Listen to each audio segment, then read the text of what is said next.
Coast right here. Before we get into it, we're talking about aviation in the Coast Guard and what that looks like. I interviewed a few aviators who were on board the Mellon during the Alaska Patrol, and they talked a little bit about it, so I'll give you some insight on that. Someone asked me how you become a pilot in the Coast Guard. The pilot I spoke to went in first as enlisted and then went to officer candidate school and then became a pilot through that way. But you can also join as an officer initially to become a pilot, but it's an officer job. An enlisted member does not fly the helicopters. I didn't get to interview them as full as I wanted to, but I was asking them what the hardest part of the job is, and they didn't really know how to answer that. But then I was wondering about the search and rescue. I feel like you can't save everybody, right? So the hardest part, I feel like, is the people who don't get saved, the ones that don't make it, and that'll be like the worst part of the job.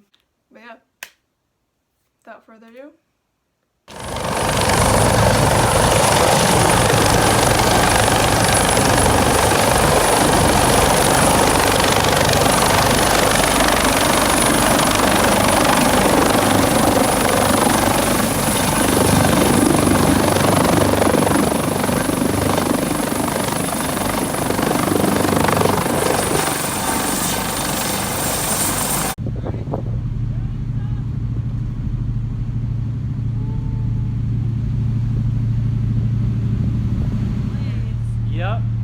Got to fold the blades to hanger it. Now it's time to unfold the blades, and Lisa's up top taking off all the gear, getting it ready to go. Matt's down there grabbing the gear. Once we get all the gear off, he'll climb up on the head, make sure everything's off, do a quick quality assurance check, and we'll be good to go. Wow. Sit here. So you just sit here? Yeah, both sit here. And if it's a fire in the hangar, go over here. Start. H12 panel. Okay, and this is FlightCon 1 or 2? We're in 1. FlightCon 1. And you come here at the station for FlightCon 1 every time? Yep, every time. Looks good. Nice chair. Thanks, it's broken. Like everything else on this boat. Yep. It's super clean. So what does that do? So it's our rinse bottle. Basically, it's just clean water. So when we're done flying, we rinse out the engines every time. Make sure they stay nice and clean. There's water down there. It's not that bad. That's cool. Look at that. H2O. Test 1, 2, 3. Hi! Hey, welcome back to another video. Today I have Lisa here. She's an AMT. Hi. Working on the Mellon right now with her crew. And she's gonna tell us her story and how it all started. Yeah. Starting from the beginning, I joined the Coast Guard just to have medical and a steady paycheck, and I wanted to go and travel. And I started through boot camp like everyone else, and it was awful, and I hated it, and I survived. And you can too. And yeah, I went. My first station was in Oregon, Tillamook, Oregon. It was a surf station. It was a lot of fun. And then I had the opportunity to mutual with a buddy who needed to be near family, so I did, and I ended up in Seattle at the Naval Engineering Department for about a couple of years. And the whole time, my name was on the AMT list because I knew joining up that I wanted to be AMT or nothing at all. So yeah, traveled a lot with the Naval Engineering Department in Seattle. Went on the Polar Star for a deployment, and finally got orders to A school and did that whole thing, and then I got stationed in Kodiak, Alaska. I was on the C-130s for a tour, and then I switched over to the helicopters, and I'm now still in Kodiak, and I'm on the Alpat side, which is why I'm currently underway with Ray. So how long has it been since you joined? 7 years, or it will be 7 years this July. Yeah. Oof. It's a long time. Has it felt like 7 years, or has it gone by pretty fast? It's gone by really fast. It's been enjoyable because yeah, I've got to do a lot of stuff in the Coast Guard. It's really cool. So what are your basic duties as an AMT? Oh, wow. So basically, we're responsible for all the maintenance on the ground, and then when we're in flight, we have to hold qualifications such as basic aircrew or flight mechanic. And then if you're on fixed wing like C-130s, you'll do basic aircrew, drop master, load master, and maybe flight engineer depending on which airframe you're specifically on, which is really fun. All that stuff sounds like really technical. Like, what is the? Oh yeah, Dumb it break down. it down. Okay, so let's see. Basic aircrew for the helicopter, it's basically you sit behind the pilots and you make sure they don't do anything crazy with the helicopter and that they fly within certain parameters. And you make sure that nothing else goes bad while on the flight. And then flight mechanic is a step up from that, where you're actually helping with all the search and rescue, and you're hoisting with the rescue swimmer, and you're picking people up in baskets and saving lives and doing all these crazy cool things, and also making sure the pilots are, helping you out and flying correctly. On the ground, maintenance-wise, we do a lot of preventative maintenance, which is really cool, which is why our aircraft are in such good condition. And it's not like really like taking apart engines or anything too crazy, but you definitely have a chance to work on them and keep them in pristine condition.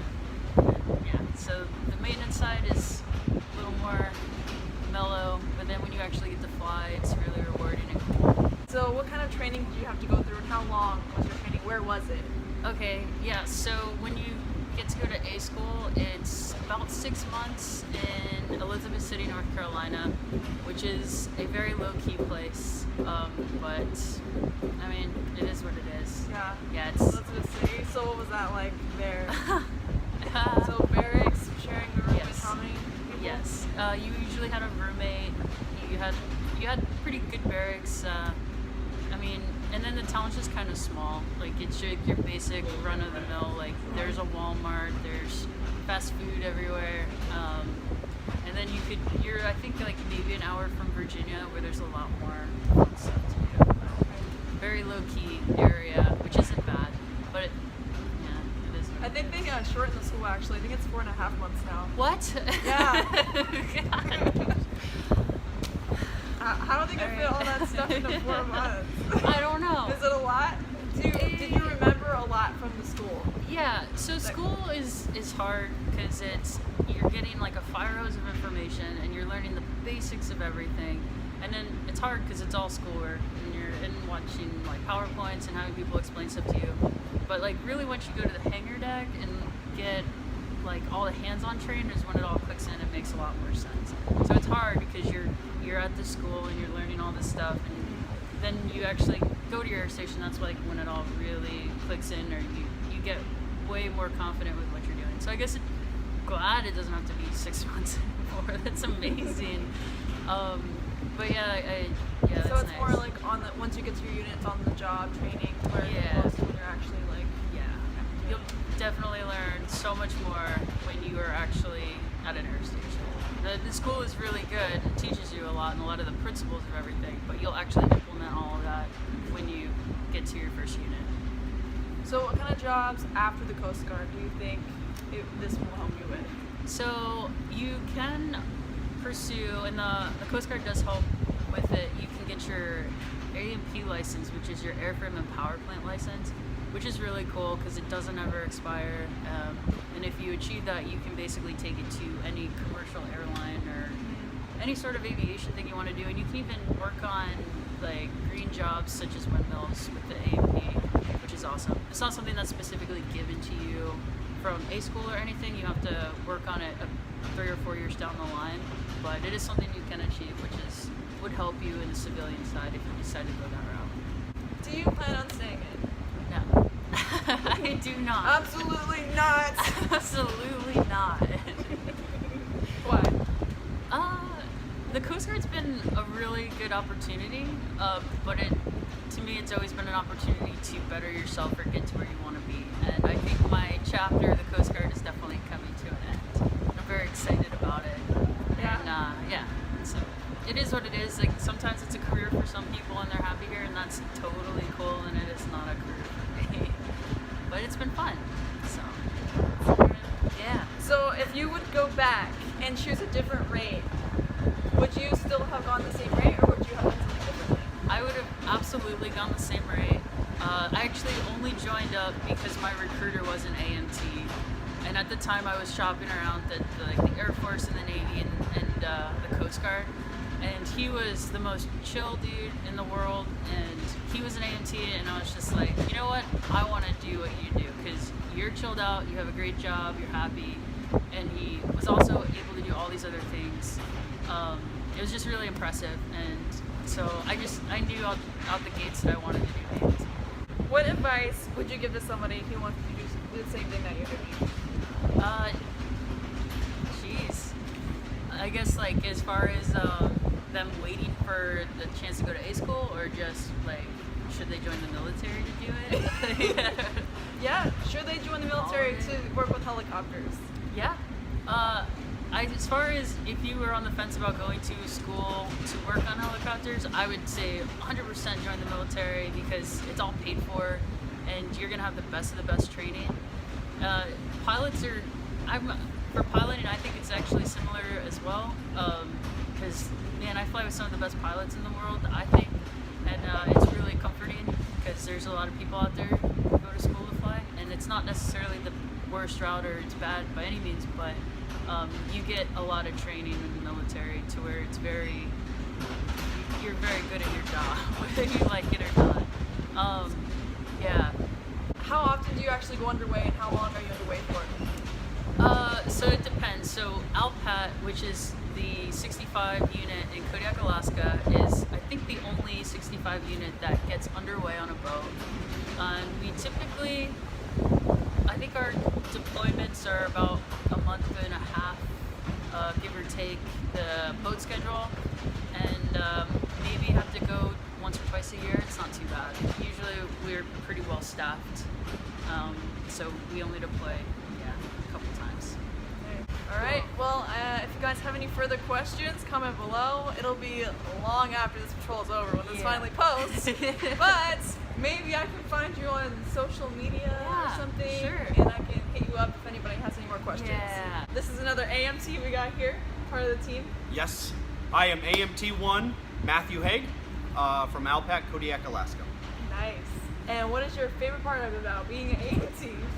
I personally love the maintenance. I enjoy completing the maintenance and going through all the steps and removing engines and rotor blades and track and balance and a lot of the great things that we do to keep these old aircraft flying. Right. And what are the parts you hate about being an AMT? It boils your blood. Definitely the training.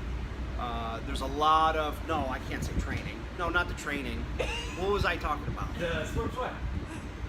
Yeah, fuck the training. So there's not a lot of things that I don't enjoy about being an aviation maintenance technician. Well, there you have it, folks. It's a great job. Okay, cool story. Go. Rescue mission. Anything. Time the helicopter blew up and you survived. One of my favorite things about flying around in Alaska is you get to fly around all the mountains and the volcanoes, and you get to find all the demarcation lines that extend all the way up to the top of the volcanoes. You get to see all the glaciers. Alaska has 75% of the world's glaciers, which is a very interesting fact that you get to fly. You can fly up them, down them, you get to watch ice fall off. There's ice fields, and there's so many great things about the area. Heck yeah, cool. All right. Until next time. And like and subscribe below. Yeah, I've always wanted to don't say forget that. that.